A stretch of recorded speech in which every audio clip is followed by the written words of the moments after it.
മലപ്പുറം ജില്ലയിലെ പൊന്നാനി പോലെയുള്ള ഒരു മണ്ഡലം കഴിഞ്ഞ കുറേ കാലമായി UDFന് കിട്ടാകനിയാണ്. പൊന്നാനി പോലെയുള്ള ഒരു മണ്ഡലത്തിൽ PV അൻവറിനെ മത്സരിപ്പിച്ച് വിജയിപ്പിക്കാൻ UDFന് കഴിഞ്ഞാൽ 2026 പിണറായി ഗവൺമെൻറ്റിനെതിരെ CPM ഇടതുപക്ഷ ഗവൺമെൻറ്റിനെതിരെ ജനങ്ങൾക്കിടയിൽ നിലനിൽക്കുന്ന ഒരു വലിയ വികാരം അത് പ്രതിഫലിപ്പിച്ചുകൊണ്ട് 2026 അധികാരത്തിലേക്കുള്ള വഴി എളുപ്പമാക്കാൻ പൊന്നാനി പോലെ മലപ്പുറത്തൊരു മണ്ഡലത്തിൽ PV അൻവറിനെ മത്സരിപ്പിക്കുന്നത് ബുദ്ധിപരമായ നീക്കമാണ് എന്നാണ് തോന്നുന്നത്. ഒരുപക്ഷെ നിലമ്പൂരും അതുപോലെ തന്നെ മറ്റു മണ്ഡലങ്ങളും PV അൻവറിൻ്റെ സ്വാധീന മണ്ഡലങ്ങളും PV അൻവർ ഇല്ലാതെ തന്നെ പിടിച്ചെടുക്കാൻ കഴിയുന്ന സാഹചര്യം UDFനുണ്ട്. പക്ഷേ പൊന്നാനി പോലെയുള്ള തവനൂർ പോലെയുള്ള KT ജലീലിൻ്റെ മണ്ഡലമായ തവനൂർ പോലെയുള്ള മണ്ഡലങ്ങളിൽ PV അൻവറിനെ നിർത്തുന്ന ഒരു പരീക്ഷണം UDFനെ സംബന്ധിച്ചിടത്തോളം ഗുണകരമാണ് എന്നാണ് ഈ ഘട്ടത്തിൽ നമുക്ക് പറയാൻ കഴിയുന്നത്. അപ്പോൾ അത്തരം വിഷയങ്ങളെക്കുറിച്ചാണ് നമ്മൾ ഈ വീഡിയോയിൽ ചർച്ച ചെയ്യുന്നത്. കേരള രാഷ്ട്രീയത്തിൽ ഏറെ നാളുകളായി ചർച്ച ചെയ്തുകൊണ്ടിരിക്കുന്ന ഒരു കാര്യമാണ് നിലമ്പൂർ MLA PV അൻവർ.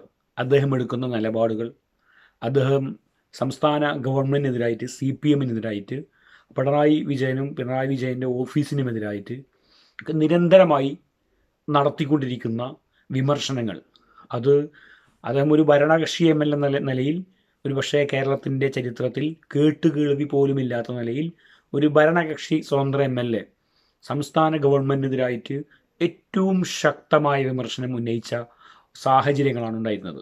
അതോടൊപ്പം തന്നെ ആഭ്യന്തര വകുപ്പ് കൈകാര്യം ചെയ്യുന്ന മുഖ്യമന്ത്രിയാണ്. ആ മുഖ്യമന്ത്രിയുടെ ആഭ്യന്തര വകുപ്പിനെതിരെ, ആ ആഭ്യന്തര വകുപ്പിലെ ഉദ്യോഗസ്ഥന്മാർക്കെതിരെ PV അൻവർ തെളിവ് ഉൾപ്പെടെ, തെളിവുള്ളതും തെളിവില്ലാതെയുമൊക്കെ തന്നെയും നിരന്തരമായ ആരോപണങ്ങളാണ് ഉന്നയിച്ചുകൊണ്ടിരുന്നത്. ഇത് സംസ്ഥാന രാഷ്ട്രീയത്തിൽ വലിയ ചലനങ്ങളാണ് സൃഷ്ടിച്ചതെന്നറിയാം. ഇപ്പോൾ അദ്ദേഹം ഇടതുപക്ഷ സ്വതന്ത്രൻ എന്ന കുപ്പായം മാറ്റിവെച്ചുകൊണ്ട് UDFിലേക്കാണോ എന്ന ചർച്ചകൾ വളരെ സജീവമായി നടന്നുകൊണ്ടിരിക്കുകയാണ്. യഥാർത്ഥത്തിൽ PV അൻവർ UDFിലേക്ക് വരുമോ? എന്ത് തരത്തിലുള്ള ചർച്ചകളാണ് ഇപ്പോൾ അണിയറയിൽ നടക്കുന്നത്? അതിനിടയിൽ അദ്ദേഹം ഇപ്പോൾ തൃണമൂൽ കോൺഗ്രസിൽ അംഗത്വം എടുത്തിരിക്കുകയാണ്. തൃണമൂൽ കോൺഗ്രസിൻ്റെ ദേശീയ general secretary Abhishek Banerjee PV അൻവറിന് മെമ്പർഷിപ്പ് അദ്ദേഹത്തെ ഇൻവൈറ്റ് ചെയ്യുന്ന ഫോട്ടോ സഹിതം അവരുടെ സോഷ്യൽ മീഡിയ ഔദ്യോഗിക പേജുകളിൽ തന്നെ പോസ്റ്റ് ചെയ്തിരിക്കുകയാണ്. ഈ PV അൻവർ UDFിലേക്ക് വരുന്നതുകൊണ്ട് UDFന് എന്തെങ്കിലും ഗുണമുണ്ടോ എന്നതാണ് ചർച്ച ചെയ്യപ്പെടേണ്ടത്. അതോടൊപ്പം തന്നെ PV അൻവർ കോൺഗ്രസിൽ ചേരുമോ? കോൺഗ്രസിൽ ചേരാനുള്ള സാധ്യതകൾ വളരെ കുറവാണ്. കാരണം കോൺഗ്രസിനെതിരായി ശക്തമായ നിലപാട് സ്വീകരിച്ചുകൊണ്ട് കോൺഗ്രസിനെയും UDFനെയും ലീഗിനെയും തകർക്കുക എന്ന ഉദ്ദേശത്തോടു കൂടി മലപ്പുറം ജില്ലയിൽ നടത്തിക്കൊണ്ടിരിക്കുന്ന ഇടതുപക്ഷത്തിൻ്റെ CPMൻ്റെ തന്ത്രങ്ങളുടെ ഭാഗമായി അവർ സൃഷ്ടിച്ചെടുത്ത സ്വതന്ത്ര MLAയിൽ ഒരാളാണ് PV അൻവർ. അതുപോലെ തന്നെ KT ജലീലുണ്ട്, V അബ്ദുറഹിമാനുണ്ട്, അതുപോലെ തന്നെ മറ്റു പല സ്വതന്ത്ര MLAമാരുമുണ്ട്. ഇവരൊക്കെ, അതുപോലെ കുഴൽമന്ദം MLA PTA റഹീം, ഇവരെല്ലാം തന്നെയും UDFനെയും ലീഗിനെയും തകർക്കുന്നതിന് വേണ്ടിയിട്ട്, ആ വോട്ട് ബാങ്കിലേക്ക് കടന്നു ചെല്ലുന്നതിന് വേണ്ടി CPM നടത്തുന്ന തന്ത്രങ്ങളുടെ ഭാഗമായി സൃഷ്ടിക്കപ്പെട്ട സ്വതന്ത്ര MLAമാരാണ്. അപ്പോൾ അതുകൊണ്ട് തന്നെ PV അൻവർ ഉൾപ്പെടെയുള്ളവരുടെ ഈ ഒരു നിലപാട് എന്ന് പറയുന്നത് പക്ക കോൺഗ്രസ് വിരുദ്ധ നിലപാടും UDF വിരുദ്ധ നിലപാടുമാണ്. PV അൻവർ കുറച്ചുകൂടി കടത്തി പറഞ്ഞു കഴിഞ്ഞാൽ അദ്ദേഹം ഈ എക്സ്ട്രീം നിലപാട് സ്വീകരിച്ചുകൊണ്ട് കോൺഗ്രസ് വിരുദ്ധതയുടെ പേരിൽ രാഹുൽ ഗാന്ധിയെയും പ്രിയങ്ക ഗാന്ധിയെയും ഗാന്ധി ഫാമിലിയെയും കോൺഗ്രസ് നേതാക്കന്മാരെയും നിരന്തരമായി അവഹേളിക്കുകയും വ്യാജമായ ആരോപണങ്ങൾ, പ്രതിപക്ഷ നേതാവിനെതിരെ 150 കോടി രൂപയുടെ ആരോപണമാണ് ഉന്നയിക്കാൻ ശ്രമിച്ചത്. അത് പോലീസ് പോലും അന്വേഷിച്ചില്ല എന്നുള്ളതാണ്. അത്രയും അബദ്ധജടിലമായിട്ടുള്ള വ്യാജ ആരോപണങ്ങൾ പറയുന്നതിൽ അദ്ദേഹം മുൻപന്തിയിലാണ്. അപ്പോൾ ഇങ്ങനെ എക്സ്ട്രീമായി കോൺഗ്രസിനെയും UDFനെയും വിമർശിച്ച ഒരു വ്യക്തി, അദ്ദേഹത്തെ എങ്ങനെയാണ് UDFിലേക്ക് എടുക്കാൻ കഴിയുക? അദ്ദേഹത്തെ എങ്ങനെയാണ് കോൺഗ്രസിലേക്ക് എടുക്കാൻ കഴിയുക? സ്വാഭാവികമായും PV അൻവർ ഇടതുപക്ഷ സ്വതന്ത്ര MLA ആയി മത്സരിക്കുമ്പോഴും വിജയിക്കുമ്പോഴും UDFന് വേണ്ടി അക്ഷീണം പ്രയത്നിച്ച പ്രവർത്തകന്മാർ നിലമ്പൂരിലുണ്ട്, മലപ്പുറത്തുണ്ട്, നേതാക്കന്മാർ നിലമ്പൂരുണ്ട്, മലപ്പുറത്തുണ്ട്.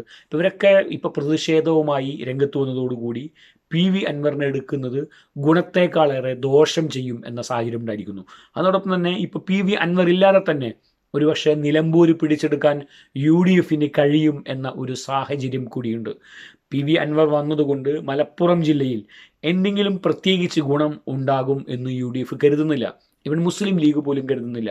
മുമ്പ് മഞ്ഞളാംകുഴി അലിയെ മുസ്ലിം ലീഗിലെത്തിക്കുക വഴി മങ്കട, പെരിന്തൽമണ്ണ മണ്ഡലങ്ങളിൽ വലിയ മുന്നേറ്റമുണ്ടാക്കാൻ മുസ്ലിം ലീഗിന് കഴിഞ്ഞിരുന്നു.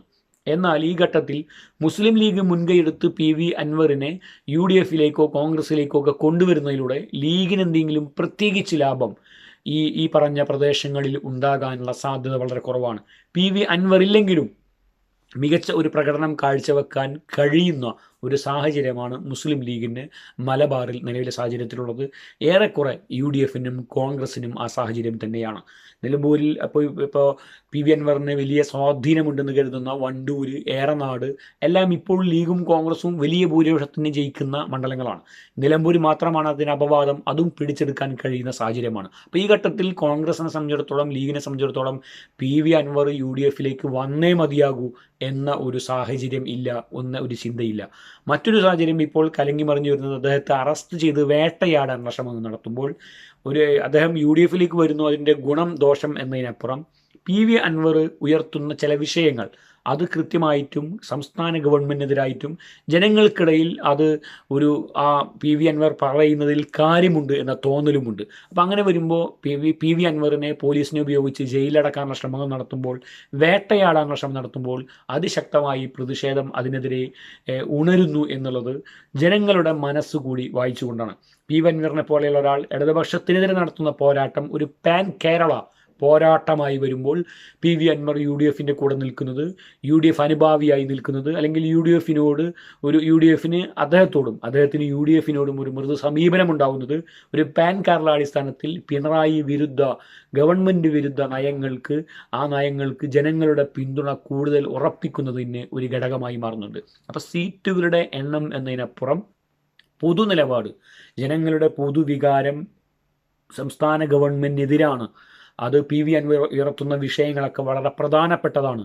അത് UDF കൂടി ഓൺ ചെയ്യുന്നു എന്ന നിലയിലാണ് ഇപ്പോൾ PV അൻവറിനെ, അത് പറയുന്നതിൻ്റെ പേരിൽ PV അൻവറിനെ വേട്ടയാടുന്നു, പോലീസിനെതിരെ പറഞ്ഞതിൻ്റെ പേരിൽ, ഗവൺമെൻറ്റിനെതിരെ പറഞ്ഞതിൻ്റെ പേരിൽ PV അൻവറിനെ വേട്ടയാടുന്നു എന്ന ചിന്ത പൊതുജനങ്ങൾക്കുണ്ടാകുമ്പോൾ ആ ചിന്തക്കൊപ്പം UDF നിന്നുകൊണ്ടുള്ള ഒരു രാഷ്ട്രീയ പ്രവർത്തന ശൈലിയാണ് ഇപ്പോൾ UDF എടുക്കുന്നത്. അത്ര പെട്ടെന്ന് അദ്ദേഹത്തിന് UDFിലേക്ക് വരാൻ കഴിയില്ല.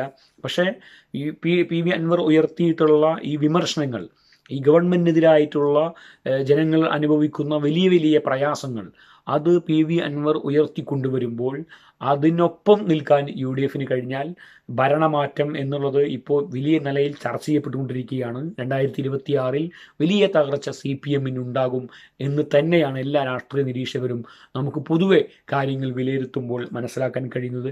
അപ്പോൾ ആ ഘട്ടത്തിൽ ഗവൺമെൻറ് വിരുദ്ധ സമീപനം സ്വീകരിക്കുന്ന ആളുകളെല്ലാം ഒരു കുട കീഴിൽ കൊണ്ടുവരിക, ഒരു പൊതു നിലപാടിൻ്റെ അടിസ്ഥാനത്തിൽ, അത് കോൺഗ്രസ് UDF എന്ന നിലയിലല്ല, ഉപാധികളില്ലാത്ത പിന്തുണ സ്വീകരിച്ചുകൊണ്ട് പിണറായി ഗവൺമെൻറ്റിനെതിരായിട്ട് ശക്തമായ ഒരു പോരാട്ടത്തിന് UDF മുന്നിട്ടിറങ്ങുമ്പോൾ അവിടെ PV അൻവർ ഉയർത്തുന്ന വിഷയങ്ങൾക്ക് കൂടി പ്രാധാന്യമുണ്ട് എന്നുള്ളത് കൊണ്ടാണ് PV അൻവറിനെ ജയിലിലടച്ചപ്പോൾ ലീഗും കോൺഗ്രസും ഉൾപ്പെടെ എല്ലാവരും അദ്ദേഹത്തിന് പിന്തുണയുമായി വന്നത്.